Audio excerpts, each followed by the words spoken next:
Why don't I like to use start-stop, and how does start-stop really work? Do you know how it works?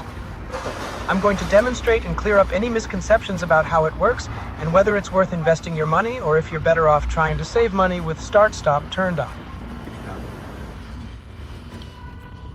To begin with, one of the most important things to realize is that not all start-stop cars utilize an AGM battery, which costs around $1,200. This one initially came with an FB battery.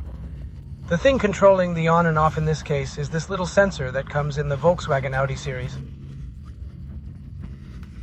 This sensor is situated at the negative pole where it controls the energy. It ensures that the car battery doesn't completely deplete and that you can still start the car when it turns off. You can observe it has a little wire here. Indeed, this is a sensor that reads the load. I am going to go over its functions and the reason why I don't recommend using it and why I don't prefer using it. So then, I'm going to take you inside the car and explain how the system works. I have a little measuring device that can gauge the voltage of the car battery, so I'm going to demonstrate that here. I'm turning the car on so you can see how it works. There, the car is on. Now I'm going to turn on my tools, so I can take the reading here. Okay, car is on. I've turned on the air conditioning. How are we going to do this test for you to understand? Here on this gauge that you can see,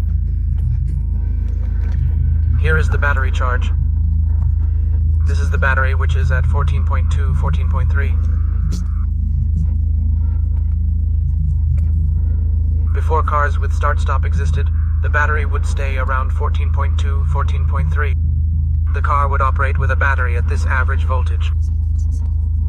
So, what does the start-stop do? It essentially does this.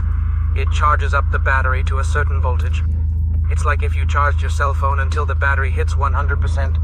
Then when it reaches 100%, you unplug it. Then the battery begins to be consumed, right? When your cell phone's battery reaches 80%, you plug it back in to recharge it back to 100%. Then you unplug it, wait for the battery to drop back to 80%. What do you do then? You go charge your phone back up to 100%. Then you continue to use it, cycling between 100% and 80% and continuing this consumption. Generally, we notice the charge remains at a higher level throughout, around 14.6. Take a look when we...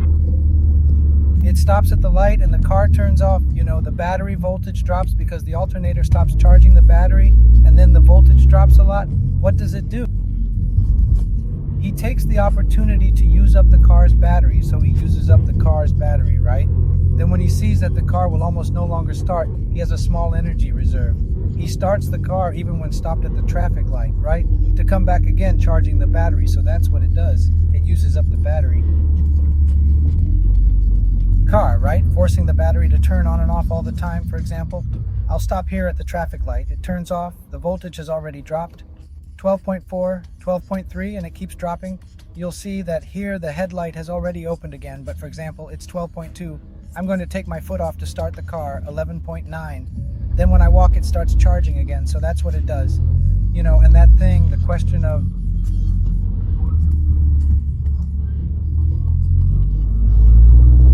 not polluting the environment, there are two sides. There's a side where you don't pollute because the engine is off, so it's not wasting fuel, it's not polluting, but there's also a side, you know, where you'll have to discard this battery later.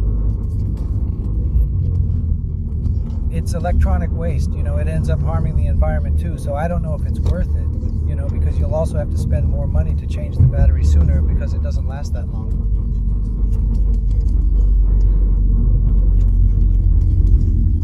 When do you use stop?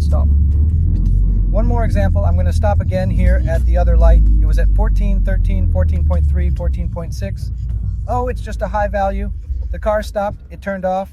Look where it's going, 12.3. If I turn on the air conditioning, if the engine doesn't start, it will get worse. Hey, I turned on the air. Hey, I turned on the air. It dropped to 11.9. Then he started the car.